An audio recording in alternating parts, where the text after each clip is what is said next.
Abamanyi obulungi bwensiika tekyetaagisa kubuuza bwenfumbye amasowaani ebikopo n'amazzi ag'engalo musembeera okulya kulinze mmwe talina ssente tafumita lindaazi lifumita oyo alina ezinaasasula wummula naye nkubuulire lwe nasooka ne bakinkubako nti gwodda awo ng'oluyimba abantu baalulabye lufuuse oluyimba njukira nze nali muto ng'era nnina akanyama katono ekidongo kyakuba nga binkanga era olulala nali twali eyo ku gundi twabeerako kulaka eddubba eyo. Okay, nkwanirizaako ku another edition olunaku olwaleero weebale nate kubanga oli naffe mwabatugoberera ku mikutu egy'enjawulo ku Facebook, ku YouTube, mwebale nnyo, mwebalire ddala abasharinga, abasubscribinga, mwebale nnyo, mwebalire ddala ate naawe ayita munno oba n'omusharingirako n'omugamba nti kino kye bataddeyo ate oba okola kyamaanyi nnyo ddala. Nze muzzukulu wa Muteesa Ranks Kalyango olunaku olwaleero wendi nnyo okubanga nkutuusaako ebirungi. Nagamba nti ngenda kunoonyeza abo bonna abaakubulako abaliwo banna olabe ng'osobola okubanga obafuna mu bulungiko. Tunyumya emboozi ezitavoola ezitatyoboola muntu mu byobufuzi gwoba olowooza tugendagendako mu byobufuzi tetuliyo. We are proud sponsored by Rosemary Beddings. Bano nno abasangibwa wali Kasubi bakola mu bintu ebikwatagana n'ebyekisenge. Oyagala buliri bubeere nga buli neat, oyagala ekisenge kyo kibeere nga kyeyagaza, oyagala kateni, oyagala buliri oyagala duvet, oyagala mufaliso, bagamba nti basange wali Kasubi osobola okubanga osobola okubafuna ate obeere nga osobola okubafuna mu bulungi nnyo ddala na byonna eby'omubuliri obeere nga ng'osobola okubafuna. Namba njadde kuba ndikuwa mu maaso awo. Bannaffe abamuzimbe construction company bagamba nti bintu by'okuzimba beekwate kubanga balina looni z'okuzimba, balina sako yaabwe osobola obeeyungako n'ozimba ennyumba yo ekirooto kyo nga totaddemu akasente katono. Bw'oba oyagala ttaka bannaffe Balon and Sons we bali nnyo okubanga bakuguza ettaka okutandika wakadde kamu kitundu osobola okubanga olifuna bulungi nnyo ddala. Olunaku olwaleero nga bwe nagamba nti nina okuzuulira abo b'obadde tukyalaba mu matuugo bobadde bakubulako naye nga yakuyimbira akayimba ne kakubulako n'owulira nga akayimba kakusigalamu. N'olunaku olwaleero omuntu gwe ndi naye si mulala ye Gertrude Nalule.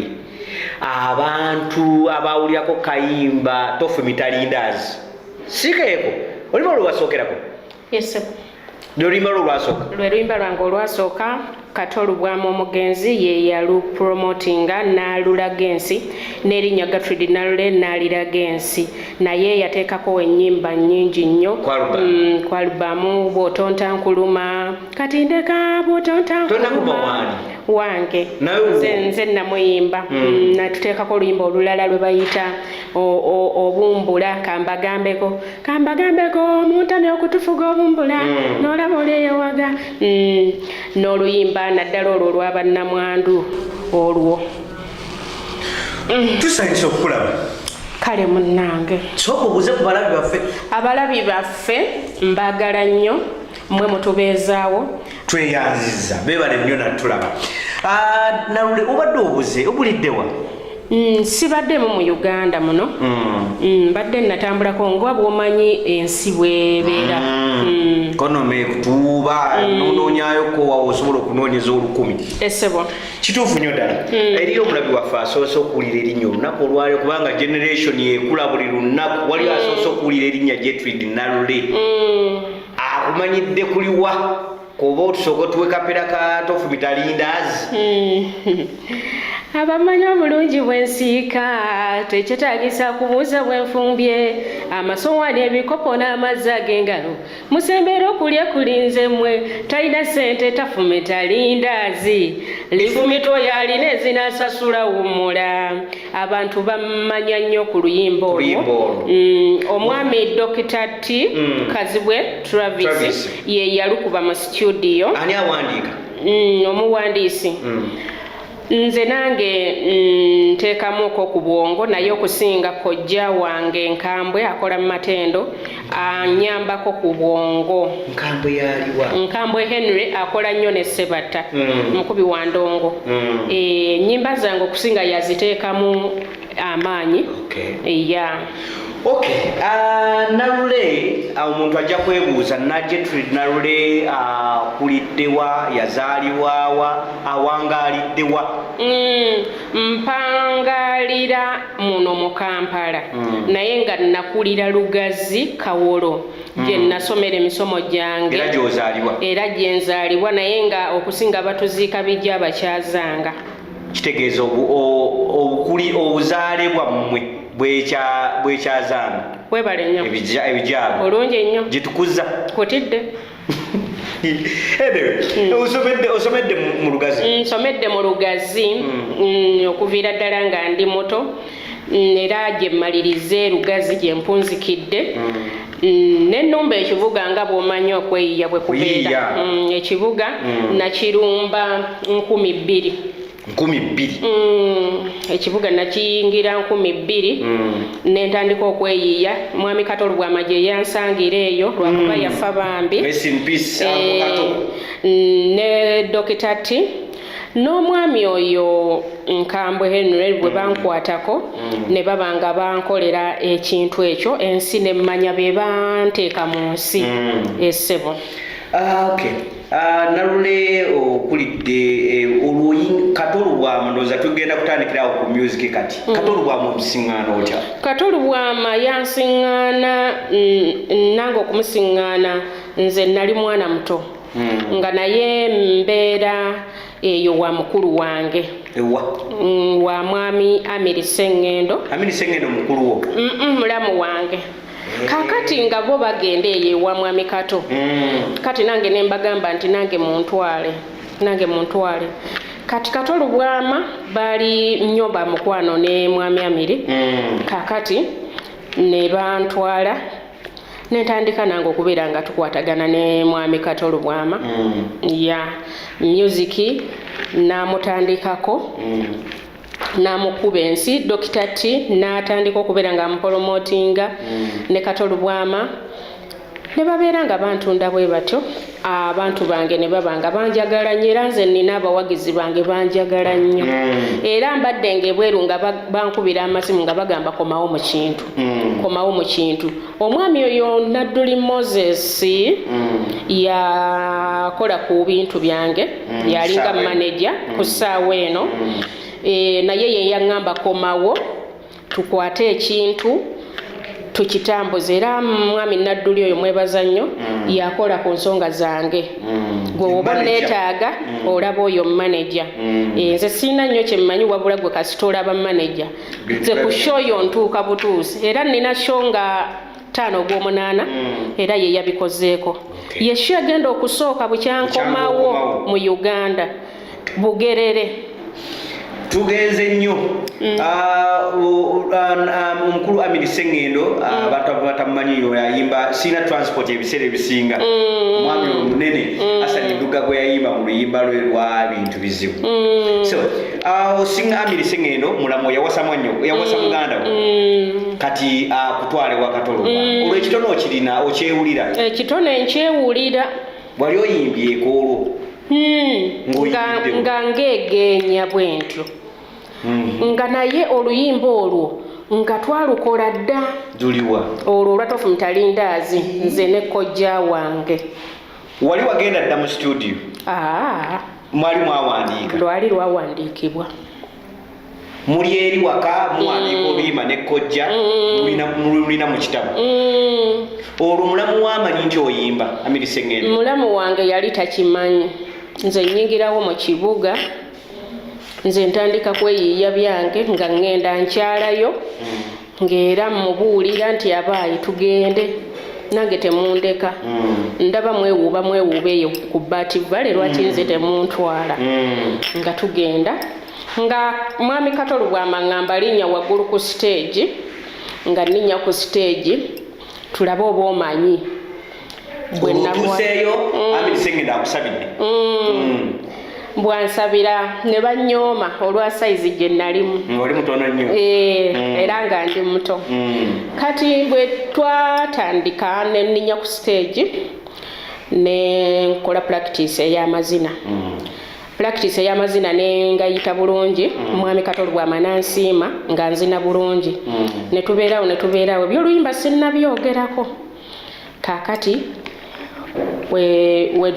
Mwami Katolo Bwama n'agamba naye mmwe baddansa mmwe buwala mmwe teri yalinayo ku luyimba. Olwo Kato yakugamba yayogera. Olwo mu kibiina oyingidde mulimu baani bojjukiramu? Mwalimu Mwami Mamuli Katumba, Feibe Nasolo, Betty Mpologoma, Kazibwe Travis, Dr. T nga yalinga producer w'ekintu. Kakati nange nembeera nga ndi mu lulayini olwo. N'oyingirira obasanzeemu Getulina Betty Mpologoma bayimbi nno bakazi bayimbi wegasse ku bantu abayimbi abo. Bayimbi ate bantu bakulu ssebo. Wegasse oyinye ku stage. Ninye ku stage. Anti batugambye nti abalinayo akayimba abazinyi abalinayo akayimba mujje. Nze nasookayo n'akakayimba kange baali bakayita mukwano gw'amalusu nga tuli eyo mu kyalo ebuyukwe lwe twakatuuma omwaka wandiika mwakatuuma omukwano gw'amalusu. Kakati Katolo Bwama ebyo byonna yabifuulafuula ne Dr. T nti tofu mitalindaazi. Kitegeeza mbaddamuko ne mu editinga. Dr. T ennyimba zonna ezange yaziyingizaamuko bwino obwongo bwe. Nga nzijje mu kyalo yaziyingizaamuko obwongo bwe. Ezo zonna bw'otonta nkuluma. Kambagambeko muntamya okutufuga omumbula n'olaba oli eyeewaga n'asamba n'avuma n'akuvuma n'alangira ate nga buli kyakuwa aba wakusindika. Dr. T yaziteekamu nnyo amaanyi n'obwongo ne Mwami Kato. Fact be bandaga ensi abaami abo. Abantu bangi abatukoledde ebintu abatubeererawo. Naye abantu abo bambeererawo. Omugenzi Katolo Bwama ne Travis Kazibwe ne Mwami Amiri Sengendo. Inginiya Munnamasaka Mwami Lugejja naye mwagala nnyo mutumirako nnyo. Abantu abo bagenze batubeererawo. Nakonde Teewo abeera eyo Mukono naye agenze ambeererawo. Abantu abatubeereddewo tuyiga nnyo okubeerabira naye nga kyetaaga ne tubajjukira. Tukomye wali ng'olinnye stage. Akayimba bagambye buli omu alinayo akayimba alinnye stage asobola okuyimba mbazinyi olinnye stage. Oliisa omukwano gw'amalusu. Nguyiyeewo. Oyimbye? Nyesebo. Olwo bakubye ebivuga? Ebivuga babikubye. Oyimbye omukwano gw'amalusu. Bwemuvaayo. Katolo Bwama yasiimirawo. Enkeera yajja buzzi wa baaba wange n'ansabayo ne antwala mu studio. Mu studio twasangayo oyo Kazibwe. Olustudio erida? Eyo Erubaga eyo. Eri Rubaga. Oba eno Mwami Bujingo gye yateeka kyaki. Side yawo. Bujingo gye yateeka kyaki oba wali radio? Church teri Rubaga. Church eri wali radio ndowooza eno Wakalige eno. Awa waliwo kukikkirira awo. We wali studio eyo. Oyingira studio? Nsabula. Osabula oluyimba mu editingira oyimba bwa editinga oba osanga bazemba biwandiise? Kazibwe buli kintu yakikolanga nga kale toladdamu kuwandiikibwa naye nga Kazibwe yakikolanga nga bwe kisaanidde nga producer. Agamba Aisha kijjeemu tuteekemu kino. Omala mumala okudukola okuluproducinga lugenze. Katolo Bwama yali akola ku CBS era yalutwala butwazi ku CBS nga lusabula nga abawagizi bange balwaniriza. soko tuero ka moment yao oluyimba osoko dulira ku CBS awo ngwewulira oyimba owulira otya nawulira bulungi nawulira essanyu nga mpulira kyebonere tewayita baba jangu mpulire nayita baaba abantu bonna awo mirirwano kale mbutuufu nabeera surprised akuluya ku radio ndima lugenda ku radio tumaze okuyimba kyekiddakaawo abantu balwaniriza balwagala nnyo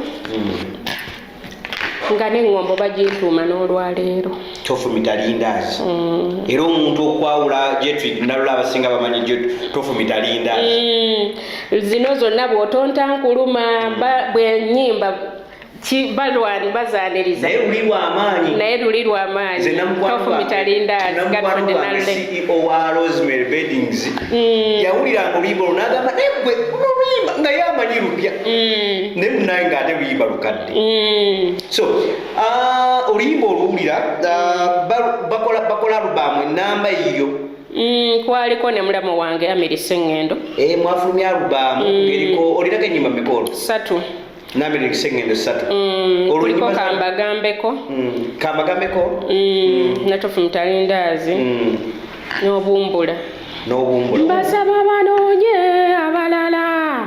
mbasaba banoonye abalala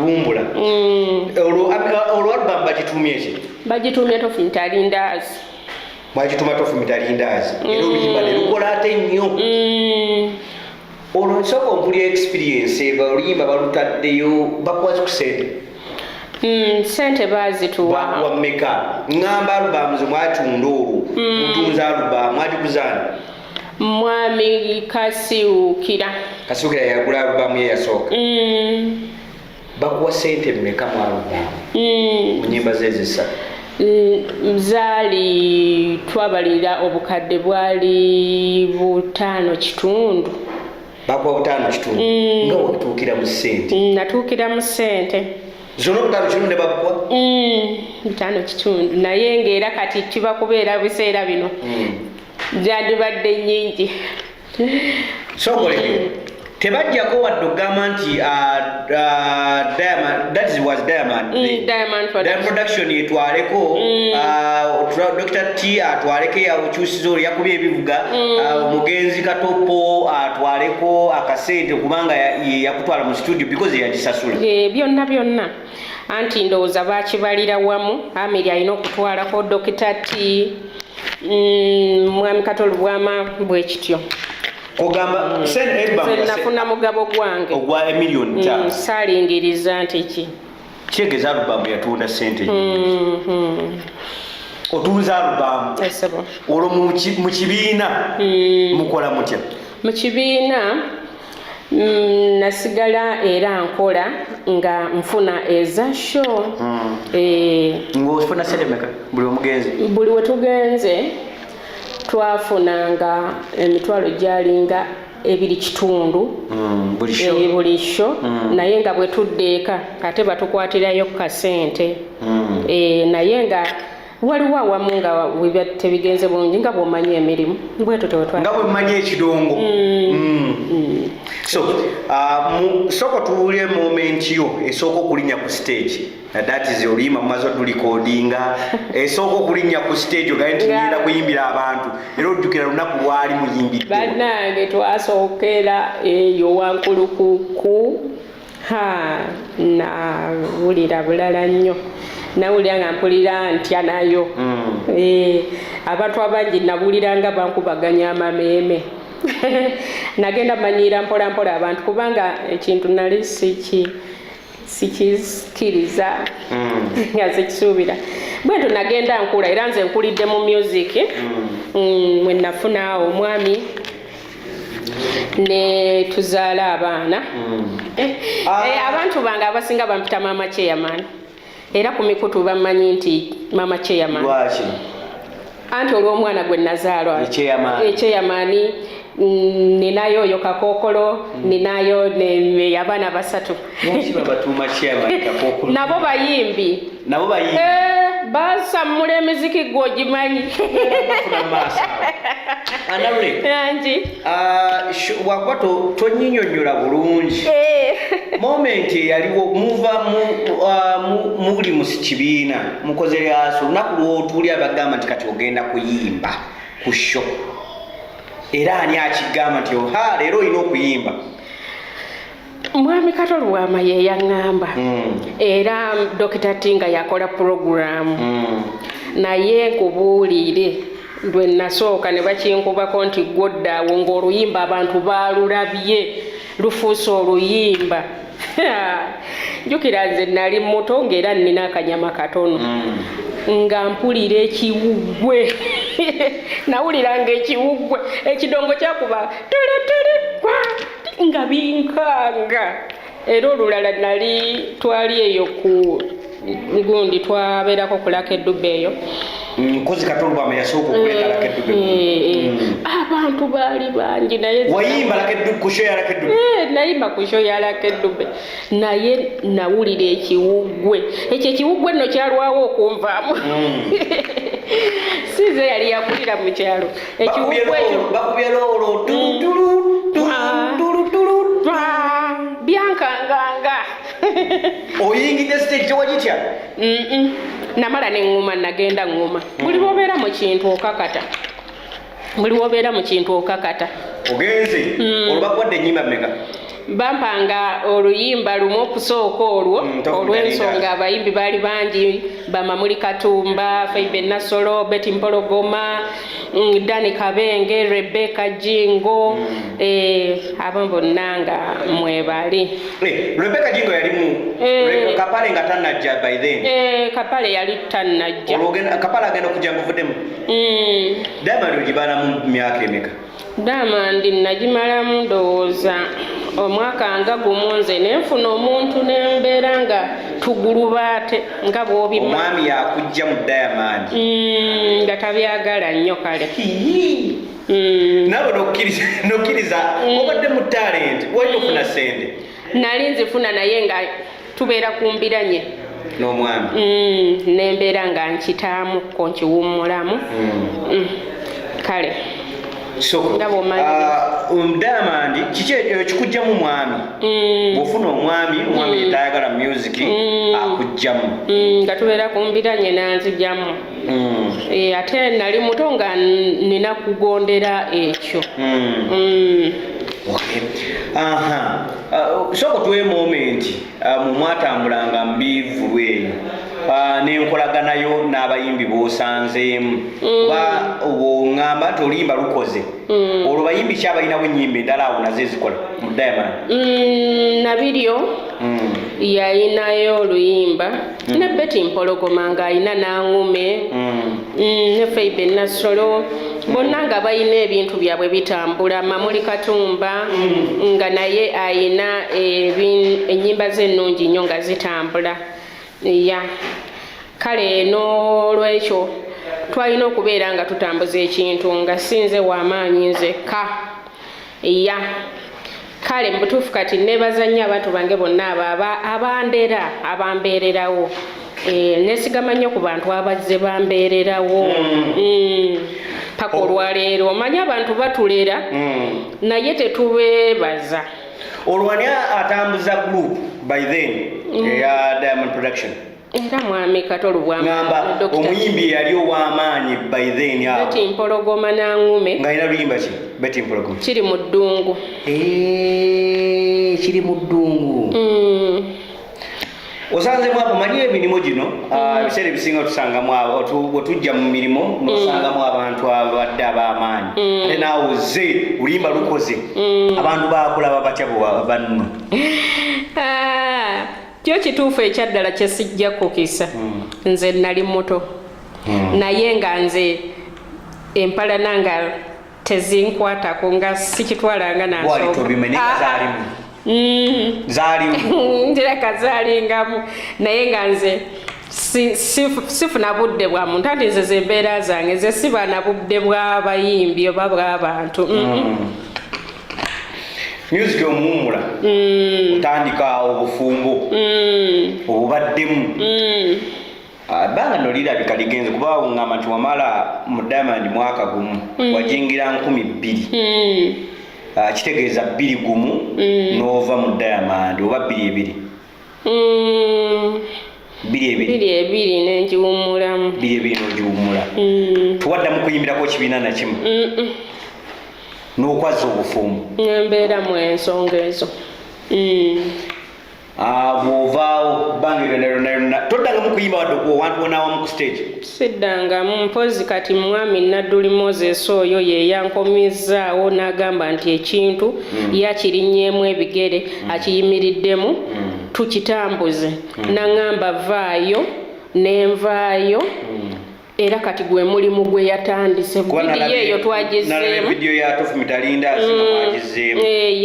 era mwami Nadduli ye yabibaddemu twagizeemu nankuba bulungi nnyo enjiri nantabbira nti tudde mu kintu ate abantu bange abawagizi bange naddala ab'ebweru nabo nga banneegayira n'ab'omu Uganda nga banneegayirira nti jangu tuddemu tutambuze ensonga byebigere bino era sho esooka tugenda gikola Kayunga Bugerere Kayunga Bugerere the return of Gertrude Narule mulo oba akalanga okaagala nkakukubira otansasuza no tujja kawulira Narule myaka olowooza tegiringa 12 awo 17 music olowooza we yali nakati onoomusobola music kati ku ssaawa eno ngadduka ku sipiidi ya kizungirizi sipiidi ya kizungirizi naye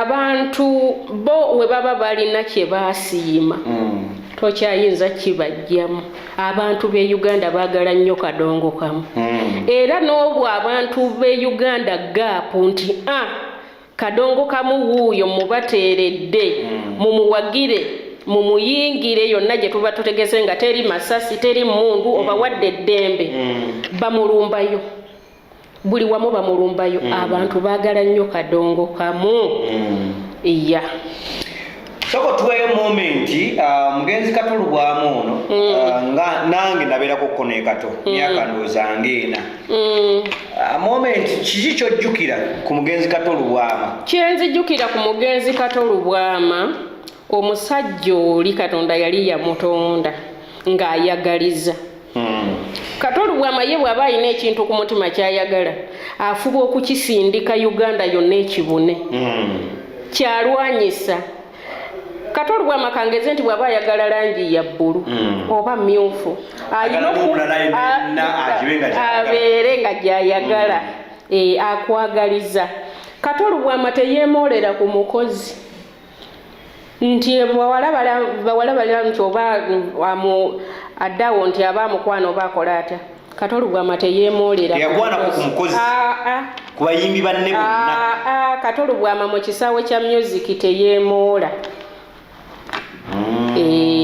talina tabu nti nze mukama w'omuntu oba ng'era bw'omanya ebyokozesebwa abakozesebwa batulugunyizibwa mu buli mirimu naye Katolubwamu talina tabu yonna eri muntu kuba nze nali mwana muwala era nga n'abawala bangi nnyo nga tuli bato naye Katolubwamu abataata mu buli mbeera iya Katolubwamu abataata ne Dr. T taata rest in peace omulongo Katolubwamu eggwanga lijja kusubwa bbanga lyonna by the way mu kisaawe ky'okuyimba abantu abasinga Katolubwamu tebamumanya naye nga bwe tugenze tuwulira ebyafaayo bya Katolubwamu abantu bavuddeyo bagamba oluyimba olwo nawulira oluyimba lwa Martin Angume Switch nga mugenzi Katolubwamu lwali luyimba so abantu bangi tebamanyi kisaawe kino ekyadala kya music nti kyasubwa nnyo era kyasuulwa nnyo naddala mu bayimbi ate bwogendako mu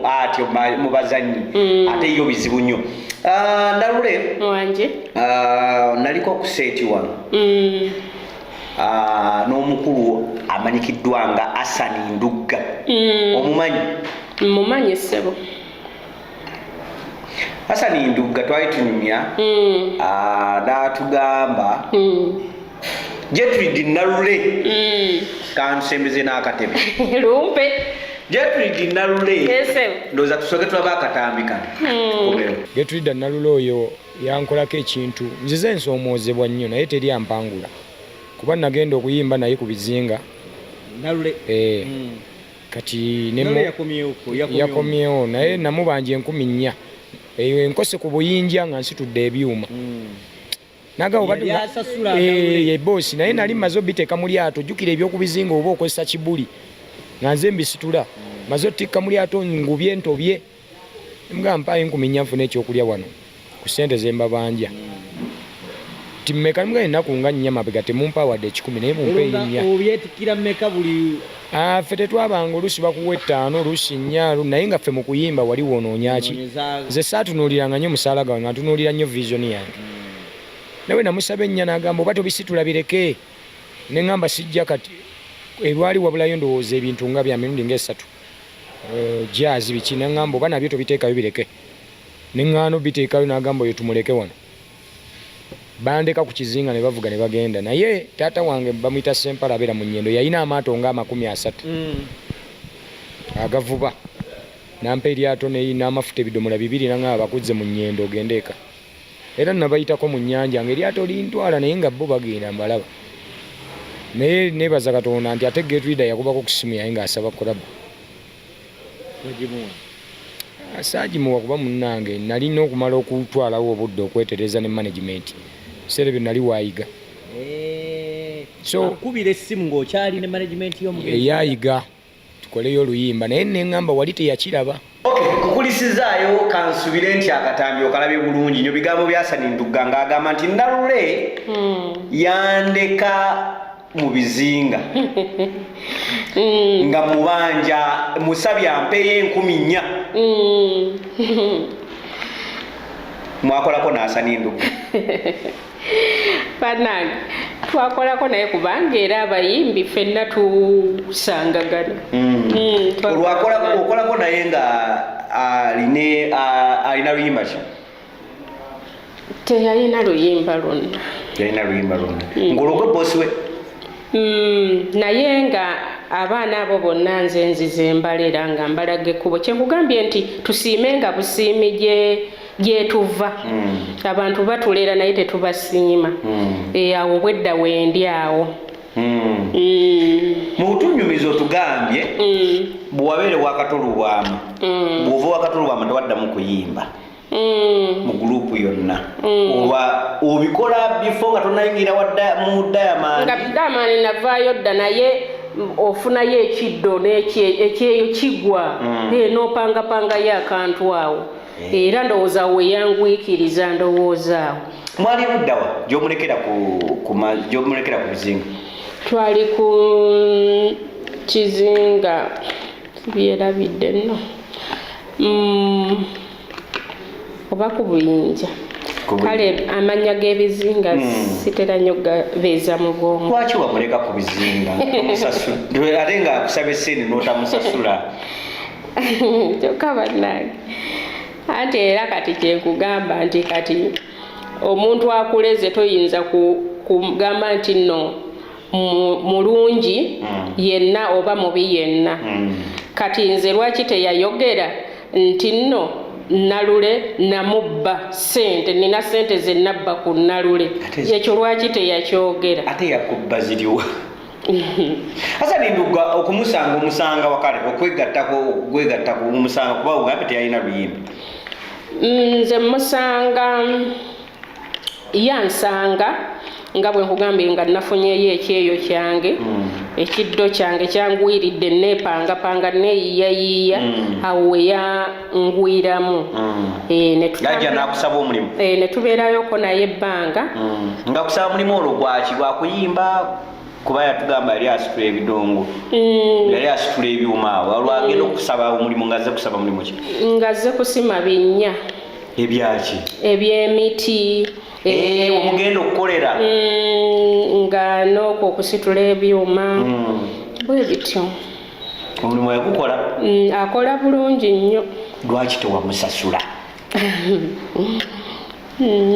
ate n'otukakuma ku kyamu kumusasula n'olagira abaana mumuleke ku bizinga mutambule mugende.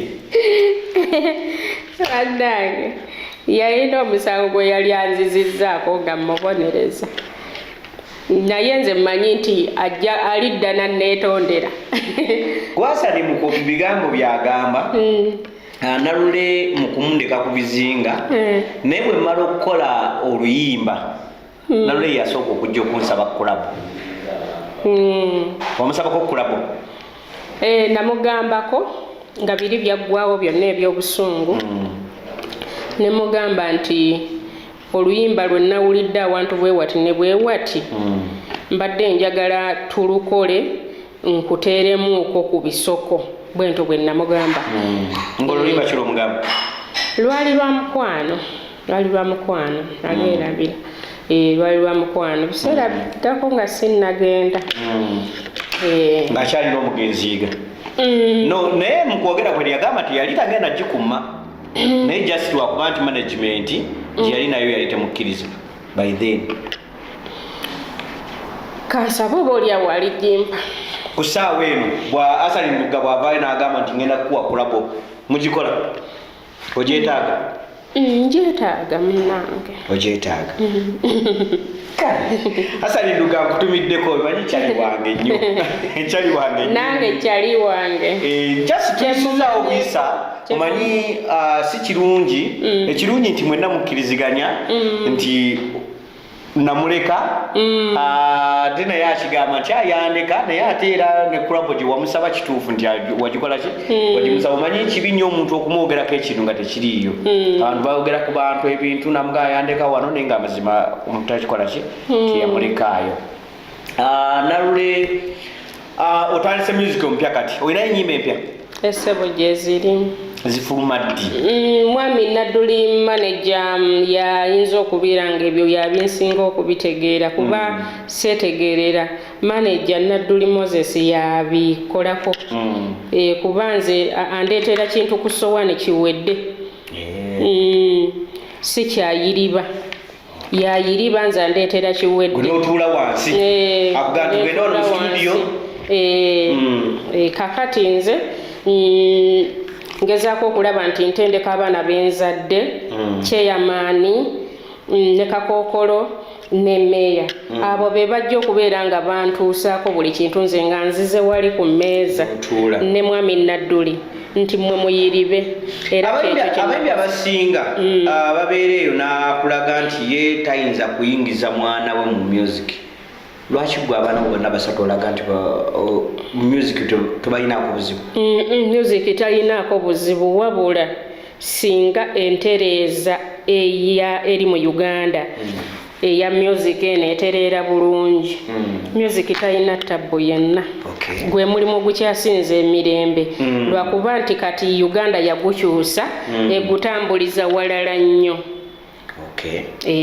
Singa gubadde guli mu butuufu bwagwo kuba kakati olaba kino nkikugamba abayimbi naddala bakadongo kamu sente zaffe ezitulagira okutuusibwako tezitutuukako.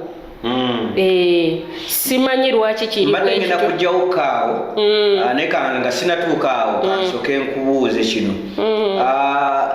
Kadongo kamu nga kadongo kamu yagwa teyagwa? Teyagwa. Lwaki abantu abasinga balabanga music wa kadongo kamu yagwa? Kiva ku system etya enkola gyatambuzibwamu. Singa akolebwa ddala nga mu mateeka bwe kiri nga bwe kiteekeddwa nti omuyimbi kuba oluyimba lwe ku leediyo musasule. Anti kakati nga copyright weeri wano lwakuba nti abayimbi namwe mwekuba okyegera nti ova eri no omuyimbi ennyinyi n'alaga nti ye kati ajja kukwata oluyimba alundeetere. Okyegera mu kulundeetera ate ye n'ansasula n'okunsasula. Okyegera kati olusuubiro kya TV okusasula omuyimbi ng'ate nange osasudde.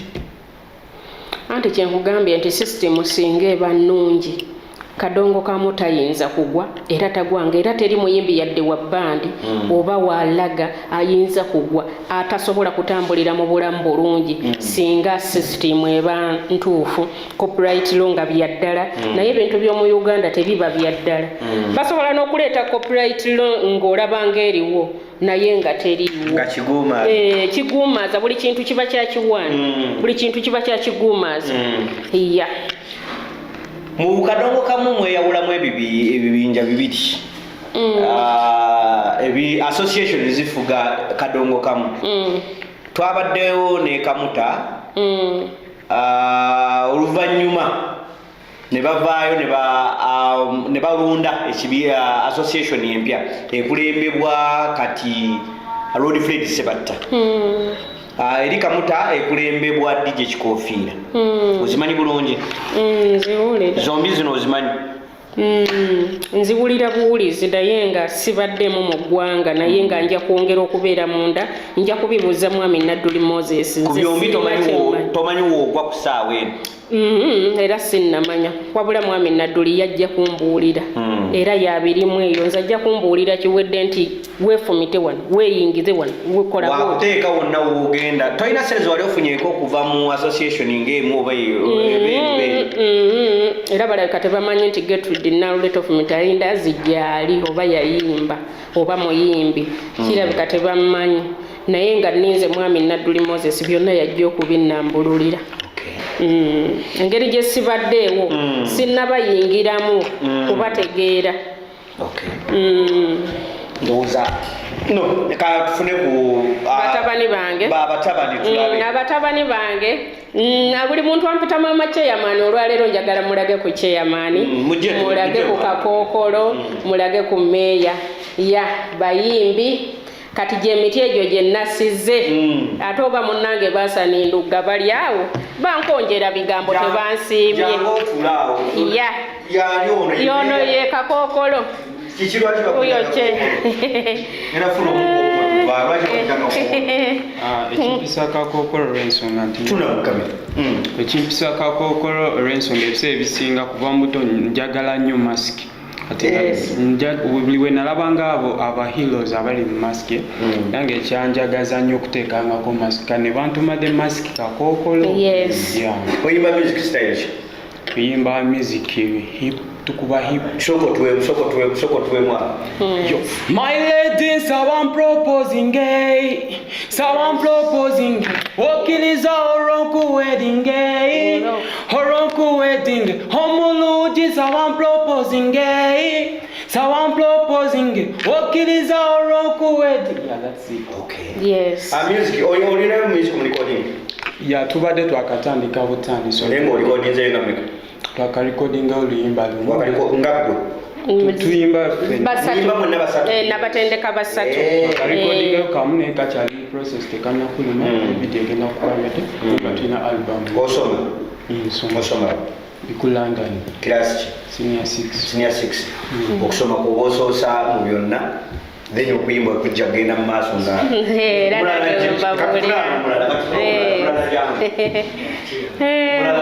kyeyamaani meya ndo ono ye meya alimu omukulu yani omukulu yono ono ye mukulu lwaki muntu nnyonnyo kubali ate era oli mukulu ke kakulu ke nasoma meya nawe oyimba soko tuwemu kapera Cause I wanna be with you today, tuna echilo chalelo together me and you echilo chalelo. Okay, music omusanzoti. Music it's like a talent kuba since unalinga chali muto nalinga njagala nnyo music. Yeah. Okay, goli wa osoma. Soma. Huwa. Bade okusoma nalina kutana inga mwako university namala S4 nenchita nochitanga sente zeziganye oba sente olowooza zirabika sente sinyangu nange nwanyerwanyeeko wokomye weewo okay naye music oba mutandise mukwase namaani omulala gyetugere omulala kyeyamaani matolina kyona by the way ndi songwriter nampandiika ennyimba n'okuzitundira nzitunda because it's yogerako Okay. Songwriter so abayita ag'ennyimba musobola okumuntu batukire mami bajja kubaako mulala gye tuveewo akatenga chairman mulo oli chairman waawa ndi chairman w'abantu ndi chairman wa Uganda yoli ne chairman MK mulo kusobola twekapela akapela yo buno obuwoomi bwa gita njikwatako eno bwe njita oli wanjawulo mu bepika banfumba nnyo olwo nze nembata yo my only best yo masita ondi ku mutima ebiwundu byonyiga ndi ku mavivi mukwano nsasira my lady nsaba mproposing bwokkiriza olwo nkuweddinge bwekyo bwegenda nze sikyasoma nawe tokyasoma ninga music mukwasaganyiza maanyi nga music mukwasaganya wawe weeraba myaka 2 mu maaso myaka 2 mu maaso ngenda kuba wa tabu nnyo era njagala mbategeeze nti nzijja mwenna tweyanza chairman tweyanzeeke chairman ajja Kayunga nga 5 meya ya Kakokolo mulo tubaleeta bonna katumalirize ne mama nalule wangi ebigambo ebisembayo eri omuntu yenna naddala omuwala ayagala okuyingira music biki byosobola okubanga omugamba entanda ki gyosobola okubanga omuwa entanda gyemuwa agenda okujja mu music asooke abeere n'omulimu ebbali omulala agutondewo gubeere wali then atandika ate olutalo lwa music eryo lyekkuba eryangu nno lyemugambako naye bw'agamba nti tutuule mubuulire kalonda wa music ayinza ogamba sijja kujja kambeerereyo mu katogo kange naye omulimu gwo guli bwe gubeerawo kati tandika okubeera nti olowooza ku kya music kubanga nga tonnatandika kirowooza sente ze zeetaagisa mu byonna sente ze zeetaagisa era nga bw'ogamba ntya nina poloti yange njitunda egindi naye olowooza poloti eyo wabeera bakuwampe njagalamu bukadde 25 baba bagikuwa buwe kyekyo osooka kuteekamu then n'okungulamu yes ebigambo ebisembayo eri abalabi baffe ebigambo ebisembayo nebaza nnyo abantu abandeze abankuumye paka olwaleero ensi wendabira nebaza nnyo abawagizi bange ab'ebweru nebaza nnyo abawagizi bange ab'omu Uganda mwami Moses Nadduli manager nkwagala nnyo era nkwebaza nnyo ndowooza nja kubeera naawe ku show Kayunga nga 5 mwami Nkambwe Henry mwebaza nnyo inginiya Mukisa Masaka awo nkwebaza nnyo webale nnyo kumbeererawo taata chairman kubanga nze maama chairman inginiya Mukasa tukutubiddeko nnyo inginiya Mukisa Masaka awo Mulangira Jose nkwagala nnyo webalire ddala byonna byokola abantu abo bonna bazze bambeererawo mu bulungi ne mu bubi mbagala nnyo senga wange Teewo Nakonde Mukono nkwagala nnyo webale byonna byonkolera neyanziza Namuli Teddy mundeebaawo abantu b'omundeeba mbagala nnyo nnyo banjagala nnyo era bankuzizza n'abantu b'ekibuyaawo mbagala nnyo mwebalire ddala mbagala nnyo era mbatumira nnyo ndoza basiibulire ddala tuveewo mbasiibulako nti ngenda kuba emiziki temufaayo nagizeemu temweraliikirira abawagizi bange mweyongere obuwagizi temujjanga okwo mwebale nnyo mwebalire ddala naddala abawagizi bange mmwe abambeererawo naddala abakyala n'abaami mwebale nnyo kunjagala mwebalire ddala mbagala nnyo Okay, tweyanzike mukyala gye tulina lwego tubadde naye olunaku olwaleero. So ababadde bamubuuza wajabulidde omuziki gutambudde gutya gyenvuddewo yenna tumubaza olunaku olwaleero nga tumukuwadde. So kansubire nti olina kyoyizeemu, olina kyotegedde, bwetyo tubadde olunaku olwaleero. Ranks Kalonge manya gange naye nga jjukira tuli proud sponsored by Rosemary Beddings. Bano bakolera ku bintu by'omu kisenge byonna, yeetaaga obuliri, weetaaga kitanda, weetaaga mufaliso, weetaaga duvet, masuka, buli kintu kyonna kyonna ekikolesebwa mu kisenge, towels, byonna osobola okuba nga obifuna. Basangibwa Kasubi. Namba yaabwe eri note 7 note emu 779 759 7 note 7 note emu 759 7 osobola omukubirako omukyalo Rosemary Beddings nabeera nga akutuusa kubakola ne delivery gonna wooli mu bitundu by'eggwanga osobola okuba nga bakutuusaako ebintu ebyo byokozesebwa mu kisenge nobeera nga obuliri bwe bulabika bulungi nnyo ddala. Mu byokuzimba nagambye mu bintu byokuzimba twekwata bannaffe abamuzimbe Construction Company bali ku note 75 15 11 osobola okubanoonyako nobeera nga ate nabo bakuyambako ku bintu by'okuzimba nobeera nga obitambuza bulungi nnyo ddala. Mu bye nagambye nti gwe yeetaaga ettaka wekwate bannaffe aba Lonian Sons bagenda kubakuwa ettaka okutandikira kadde kamu kitundu basangibwa bweyogerere okuliraana amafuta ga Halidi. Nze Ranks Kalyango namugika 10 mpeera abankuumire.